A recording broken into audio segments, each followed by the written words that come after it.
Maintenant que nous avons vu toute la partie théorique sur les web services REST, nous allons passer à la partie la plus intéressante, la pratique. Dans cette démonstration, nous allons créer un véritable point d'accès web service dans notre projet WebDev qui va permettre à l'application mobile d'accéder aux données de la base de données HFSQL. L'objectif est simple, comprendre comment un smartphone peut interroger la base de données via un web service. Avant de commencer, je voudrais rappeler une chose importante. Le projet WebDev que nous allons utiliser ici n'est pas nouveau. Nous l'avons déjà créé dans une vidéo précédente lors de la création de la base de données de l'application John. Dans cette étape, nous avions créé le projet WebDev, créé les fichiers de données, défini la structure de la base de données. Ce projet va maintenant jouer un rôle très important. Il va devenir le serveur web service de l'application. C'est ce projet qui recevra les requêtes envoyées par l'application Android. La première chose à faire dans un projet web service est de se connecter à la base de données. Dans WebDev, cette connexion est généralement réalisée à l'initialisation du projet. Voici le code de connexion à la base de données. Cela signifie que dès que le serveur démarre, la connexion à la base de données est établie. Ainsi, toutes les procédures du web service pourront accéder aux fichiers de données. Concrètement, cela permet au web service de lire, enregistrer, modifier ou supprimer les données. Cette connexion constitue donc le lien entre le web service et la base de données. Maintenant, nous allons créer notre premier point d'entrée. Et là, vous allez ouvrir l'onglet REST John API. En principe, il doit être vierge tel que vous voyez à l'écran. WebDev offre une simplicité pour la création de vos web services. Vraiment, c'est simple, c'est rapide et c'est très efficace. Vous avez juste, lorsque vous avez ouvert votre web service, vous venez ici à l'onglet Web Service REST. Et là-bas, vous avez le bouton Nouveau. Quand vous cliquez sur le bouton Nouveau, vous sélectionnez Créer un point d'entrée d'accès à un fichier de données. Vous le sélectionnez et on suit tout simplement l'assistant qui va nous permettre de créer notre point d'entrée suivant. Pour ce cas pratique, nous allons utiliser le fichier propriétaire. Nous voyons tous les attributs du fichier propriétaire et nous allons tous les sélectionner. La clé ici, c'est le ID propriétaire. C'est bon, on avance. Il demande le format des requêtes et des réponses. Ici, ce sera le format JSON UTF-8. Nous allons le choisir. Il nous demande quels sont les différents points d'entrée que nous voulons utiliser. Et là, nous allons prendre création, c'est-à-dire enregistrement, lecture, modification, suppression. Est-ce qu'on peut supprimer un propriétaire? Ça, on va dire non, un propriétaire, on ne peut pas le supprimer. Parce que si on supprime un propriétaire, il faut qu'on supprime les boutiques et ainsi de suite. Lecture des enregistrements. Est-ce qu'on va pouvoir lire tous les propriétaires? Est-ce que c'est nécessaire?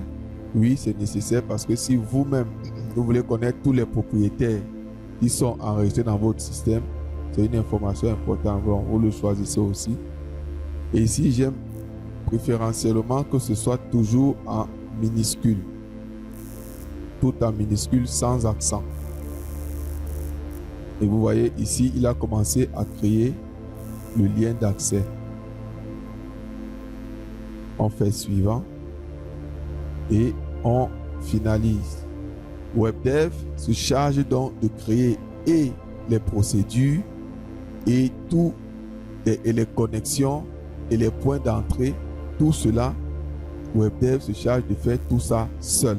C'est cette rapidité que nous avons avec WebDev. Et vous pouvez donc utiliser les procédures que WebDev a créées et ainsi de suite pour pouvoir les modifier à votre guise. Par exemple, ici, il nous a créé une classe, la classe M propriétaire. Et dans cette classe, il a donné les attributs en mappant cette classe, c'est-à-dire la classe est directement liée au fichier de données propriétaire. C'est pourquoi il met mapping propriétaire. Et donc voilà les membres de la classe qui sont mappés directement sur les rubriques du fichier propriétaire. Et ici, il a ajouté une sérialise. Le mot sérialise veut tout simplement dire que ce que je vais transférer, parce que le libellé du membre ici, vous voyez, il y a MS, est lié au nom, mais ce qu'il va transférer lorsque la requête, les informations vont partir via le JSON, ce sera non. Si vous changez cette information ici, alors quel que soit le nom que vous donnez ici, c'est celui-ci qui va transférer. Si par exemple j'ajoute ceci, c'est le nom DSDS qui va transférer lorsque la requête va arriver sur le smartphone. Et donc si sur le smartphone vous cherchez nom, il va dire qu'il ne connaît pas nom, mais lui connaît plutôt ceci.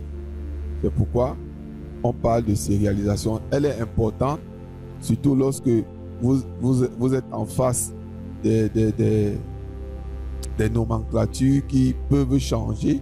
C'est mieux de standardiser une nomenclature en mettant une sérialisation.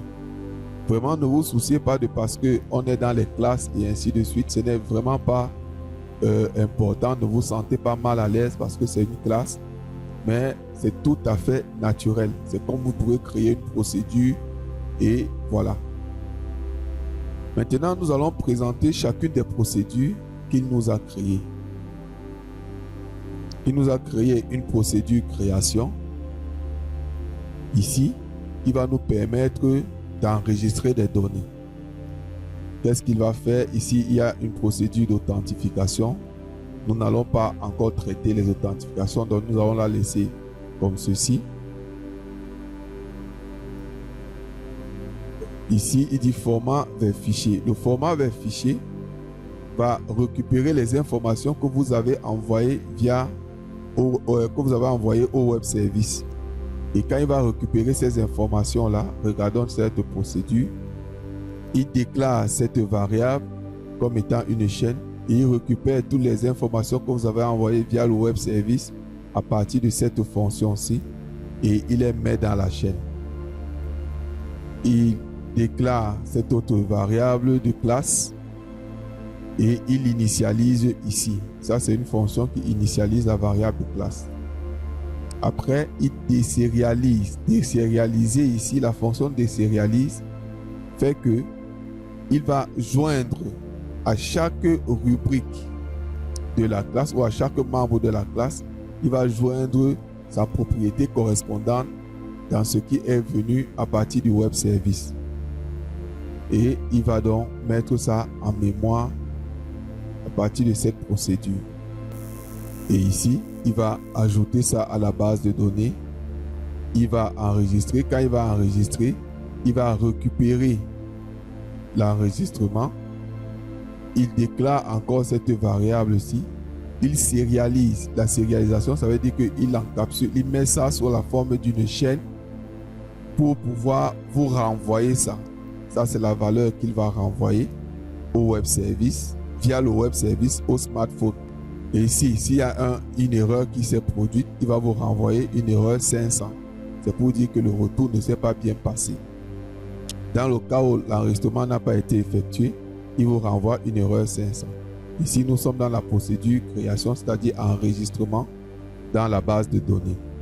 Ensuite, il nous a créé une procédure lecture pour pouvoir lire les informations d'un propriétaire. C'est pourquoi ici, on doit lui envoyer une variable NID propriétaire. Quand on lui envoie NID propriétaire, il recherche le propriétaire. C'est ce qui se passe dans cette procédure-ci. Ici, là, il va faire HLI recherche. Quand il fait HLI recherche, il fait donc action qui est une procédure ici. Et la procédure action, là, voici ce qu'elle fait ici. C'est ce qu'elle fait. Vraiment, il n'y a rien de compliqué dans tout cela. Vous pouvez modifier tout ce code-ci à votre guise.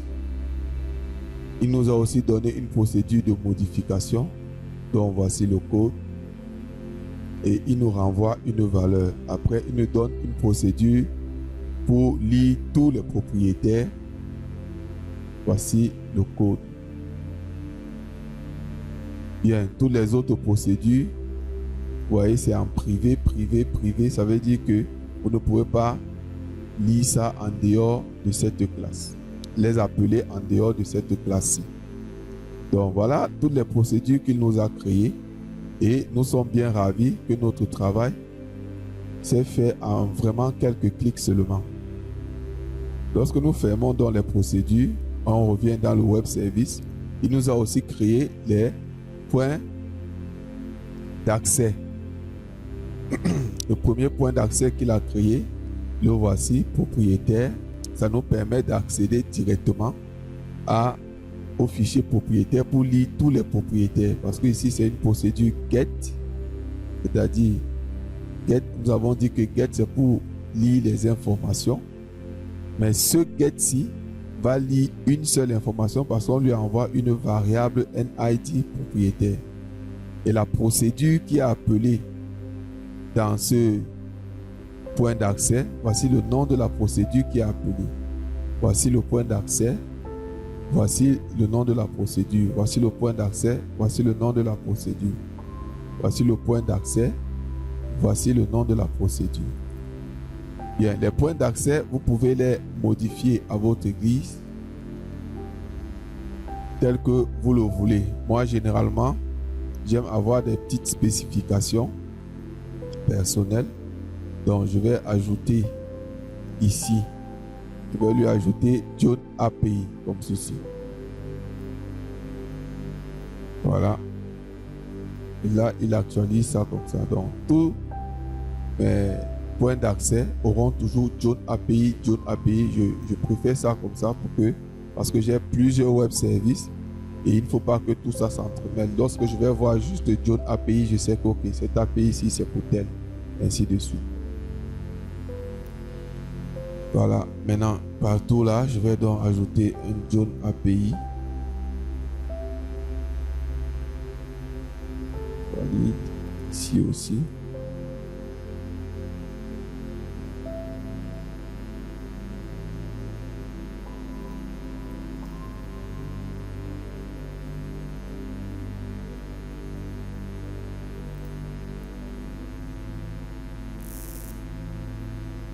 Ok, ici aussi.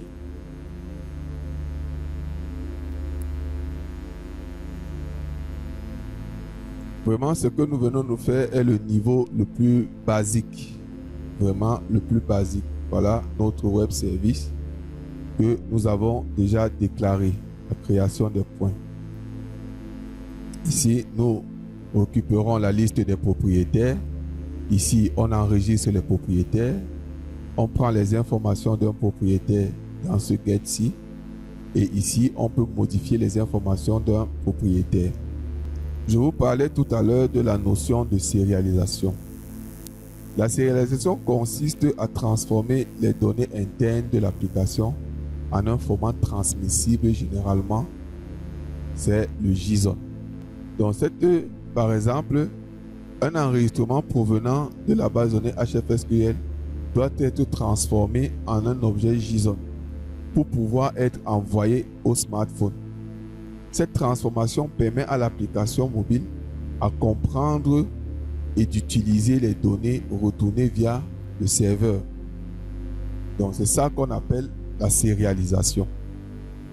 Ok, maintenant que nous avons fini avec ce premier point d'accès sur le fichier propriétaire, nous allons déployer pour pouvoir le tester afin que vous voyez comment tout cela fonctionne. Donc pour déployer, on clique ici. Je vous avais dit dans les prérequis tout ce qu'il vous faut déjà avoir pour pouvoir déployer votre web service. J'espère que tout est correct de votre côté. Je ne vais pas revenir là-dessus. Je continue. Moi, j'ai déjà mes paramètres de connexion. Bien, moi j'ai déjà mes paramètres de connexion.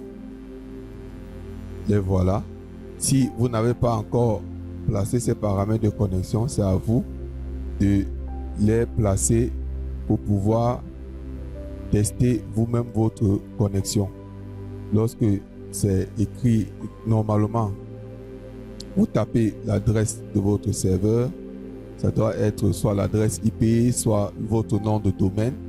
Lorsque vous l'avez tapé, le nom d'utilisateur et le mot de passe. Tout le reste ici doit se remplir de manière automatique. Parce que ce sont des informations qui vont venir du serveur. Et vous testez. Lorsque vous avez testé là, si c'est que la connexion est bonne, alors vous pouvez continuer. Les informations sont bonnes. Moi donc je vais poursuivre. Et là, nous allons uploader. J'ai directement fait terminer parce que toutes les informations sont déjà. Le web service a été déployé. Nous pouvons utiliser l'outil de test de WebDev directement ici ou alors utiliser Postman. Nous allons utiliser les deux et vous verrez comment tout cela se présente. Lorsque nous cliquons donc sur l'outil de test ici, lorsque vous lancez le test à partir de WebDev, vous tombez sur cette page web qui s'ouvre sur votre navigateur. Et là, vous avez directement ces deux lignes qui représentent les points d'accès que vous avez créés sur votre web service. Chaque fois que vous allez créer des points d'accès, ils vont s'ajouter sur cette page. Ainsi donc, si vous entrez par exemple dans ce get, ici il dit ce point d'entrée n'atteint aucun paramètre. Et là, si vous cliquez sur ce bouton, il doit en principe vous renvoyer un contenu. Rien, vous voyez ici, il n'y a rien à l'intérieur. Tout ça, ça montre que notre web service fonctionne bien. Maintenant, si nous voulons enregistrer une valeur, nous allons aller dans le post ici et mettre ici à l'intérieur les valeurs que nous enregistrer. Ça peut être les valeurs d'un propriétaire. Nous avons déjà préparé des valeurs que nous allons coller ici.